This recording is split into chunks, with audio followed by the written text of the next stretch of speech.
अस्सलाम वालेकुम नाज़रीन, मेरा नाम अली हैदर है और आपका शुक्रगुजार हूँ कि आपने मेरी वीडियो देखने के लिए वक्त निकाला। नूर मुकद्दम केस में बड़ा अहम फैसला हुआ है। दो चीज़ें नाज़रीन आज की वीडियो में आपको बताऊंगा जो कि डेवलपमेंट है, बहुत बड़ी डेवलपमेंट है नूर मुकद्दम केस के हवाले से।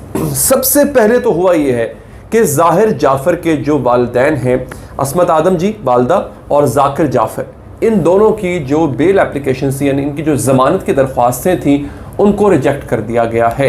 इनकी ज़मानत दो जगहों से रिजेक्ट हुई है। आपने खबर सुन ली होगी, लेकिन जो इसकी अंदर की तफसीलात हैं वो इंशाल्लाह आपको इस वीडियो में पता चल जाएंगी। दो चीज़ें हुई हैं। पहली बात तो इन दोनों की जो ज़मानत की एप्लीकेशन है वो रिजेक्ट हुई है। दूसरा ये होता है, हर कोई मुझसे पूछ रहा था, लोग बातें करते थे, क्योंकि देखिए इस वाहिद केस ने पूरी कौम को हिला के रख दिया था। अब लोग चाह क्या रहे हैं? लोग ये चाह रहे हैं कि बहुत ही जल्दी इंसाफ मिले। नूर मुकद्दम उसके वालिदैन को बहुत जल्द इंसाफ मिलना चाहिए। उसकी वजह यह है, वो कहते हैं ना, justice delayed is justice denied. अगर आप इंसाफ को देने में ताखीर कर देते हैं तो वो इंसाफ ना देने के बराबर होता है। हमें पता नहीं था कि यार ओपन एंड शट केस है, वो बंदा मान गया है कि उसने जो है वो नूर मुकद्दम का कत्ल किया और इतना वहशियाना कत्ल किया, सब कुछ सामने है, क्लियर है, तो इसमें फिर मजीद ताखीर क्यों हो रही है? लोगों का यह सवाल था। उस सवाल का जवाब भी मुअज़्ज़ज़ अदालत ने दे दिया है।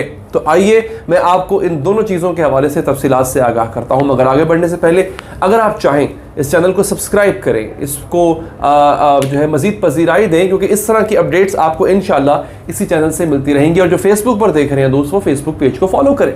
अच्छा, होता ये दोस्तों, ज़ाहिर जाफ़र ने, मैं आपको बताता हूँ उनकी ज़मानत रिजेक्ट क्यों हुई है और दो जगहों से हुई है। उसका थोड़ा सा पस मंज़र आपको बता देता हूँ। ज़ाहिर जाफ़र और अस्मत आदम जी, सॉरी ज़ाकिर जाफ़र और अस्मत आदम जी, जो दोनों माँ बाप हैं, उनका ये कहना था, अदालत ने उन्होंने मौक़िफ़ इख्तियार किया, जनाब जो किया है इसने किया, इसको आप जो सज़ा देना चाहते हैं दे दें, हमारा इससे कोई लेना देना नहीं है। ये उन्होंने शुरू में मौक़िफ़ अपनाया। लोगों की हमदर्दी भी और कहीं ना कहीं अदालत भी ये सोच रही होगी कि यार मतलब माँ बाप थे, कराची में थे, ये तो यहाँ पर मौजूद भी नहीं थे, तो इनका क्या कसूर? मतलब इस्लामाबाद में वाक़या हो रहा है, जिस दिन वाक़या हो रहा है उस दिन ये लोग कराची में हैं, ये तो यहाँ पर थे भी नहीं। लेकिन आहिस्ता आहिस्ता मामलात खुलते गए। पता ये चला कि जिस वक्त ज़ाहिर जाफ़र ने नूर मुकद्दम को कत्ल करके उसका सर तन से जुदा कर दिया, उसके बाद उसने कॉल की, पहली कॉल की अपने बाप ज़ाकिर जाफ़र को। ज़ाकिर जाफ़र ने रिपोर्टेडली उसको ये कहा कि तुम फिक्र नहीं करो, मैं सब संभाल लूँगा। ये फ़ोन कॉल हुई। उसके अलावा भी उस दिन, जिस दिन ये वाक़या होता है दोस्तों, उस दिन भी तकरीबन 100 कॉलें, 100 के करीब कॉल्स जो है वो ज़ाहिर जाफ़र और उसके वालिदैन के माबैन हुई, 100 कॉल्स गिन के। अच्छा, उसके बाद जो ज़ाकिर जाफ़र है, ज़ाहिर का वालिद, वो थेरेपी वर्क्स, जो कि इनका क्लिनिक है, इनका बेसिकली क्लिनिक है, रन करते हैं थेरेपी वर्क्स के नाम से, और ये लोगों के साइकोलॉजिकल इश्यूज़ को डील करता है, उनके नफ्सियाती मसाइल को हल करने के लिए ये क्लिनिक इन्होंने बनाया हुआ है, बाप बेटे ने, और चंद एक और पार्टनर्स भी हैं, वालदा भी हैं। उसने, इसके बाप ने थेरेपी वर्क्स कॉल की और उनको कहा कि ज़ाहिर जाफ़र ने ये काम कर दिया है, उसको घर से निकालो और उसको क्लिनिक में शिफ्ट करो और उसको ये जाहिर करो कि वो दिमागी तौर पे ठीक नहीं है, क्योंकि जो कुछ भी उसने किया है उसको इस खाते में डाला जाएगा कि ज़ाहिर जाफ़र चूंकि दिमागी तौर पे ठीक नहीं है, उसका क्लिनिक में इलाज चल रहा था, वो क्लिनिक से भाग गया, भाग के घर गया, घर जाके उसने नूर मुकद्दम कत्ल कर दिया। इस तरह से उनका जो डिफेंस है वो मजबूत हो जाएगा। ये पूरी प्लानिंग जो है, ये रिपोर्टेडली कहा यह जा रहा है कि ये पूरी प्लानिंग ज़ाहिर जाफ़र के बाप ने की थी। अब इन्होंने दोस्तों बेल के लिए अप्लाई कर दिया। इन्होंने सबसे पहले सेशन कोर्ट में बेल के लिए अप्लाई किया, वहां से हो गई रिजेक्ट। फिर ये इस्लामाबाद हाई कोर्ट चले गए। आज जब ये वीडियो मैं बना रहा हूं और आप देख रहे होंगे, आज का फैसला ये आया कि जनाब आप लोग भी इक्वली इसके अंदर जिम्मेदार नजर आ रहे हैं। फैसला नहीं दिया अदालत ने कि आप जिम्मेदार हैं, ऐसा महसूस हो रहा है कि आप लोग जिम्मेदार हैं, लिहाजा इनको भी जब तक के ट्रायल मुकम्मल नहीं होता, समातें मुकम्मल नहीं होती हैं, इनको भी यूं ही गिरफ्तार रखा जाए। उन दोनों की यानी माँ की और बाप की भी जो एप्लीकेशन है ज़मानत की, उसको रिजेक्ट किया गया, कहा गया कि इनको अंदर रखा जाए। अब जो अगली चीज़ हुई, जो मेरे लिहाज से बड़ी हौसला कुन है, वो ये है कि इस्लामाबाद हाई कोर्ट ने उस ट्रायल कोर्ट को, यानी वो जो जिस अदालत में समाअत चल रही है नूर मुकद्दम के केस की, उस कोर्ट को हुक्म दिया है कि आपने 8 हफ्ते के अंदर अंदर ये केस ख़त्म करना है। वो ये सवाल जो आप लोग मुझसे पूछ रहे थे और मुतादिद बार ये सवाल उठता भी है कि जनाब ये केस मजीद कितना लंबा चलेगा, ओपन एंड शट केस है, सब कुछ तो साबित हो चुका है, इसमें मजीद इसको कितना चलाया जाएगा। देखिए होगा क्या, जाहिर जाफर मुजरिम है, इस बात का तयन तो मेरा ख्याल है अब कोई मुश्किल नहीं रहेगी इस बात का तयन करने में, वो खुद भी मान चुका हुआ है।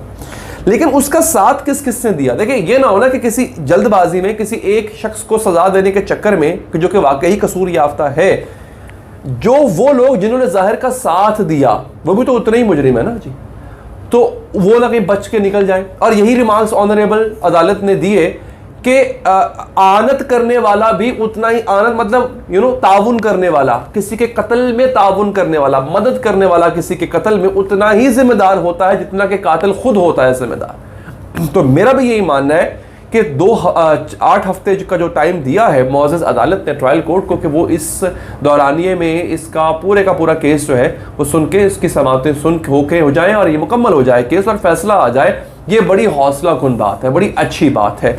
ये केस मेरा ख्याल है रिकॉर्ड टाइम के अंदर ख़त्म कर दिया जाएगा। अगर 2 महीने की बात, 8 हफ्ते मतलब 2 महीने, यानी इस साल के एंड तक 2022 के शुरू होने से पहले पहले इस केस का इंशाल्लाह मुझे उम्मीद है फैसला आ चुका होगा और जिम्मेदारान का तयन भी किया जाएगा। अब आपको मैं ये बताता चलूं दोस्तों कि इस केस में न सिर्फ जाहिर जाफर के वालिदैन बल्कि घर का जो अमला है, जिनमें उनके मुलाजमीन हैं, उनको भी शामिल तफ्तीश किया गया है, वो भी गिरफ्तार है।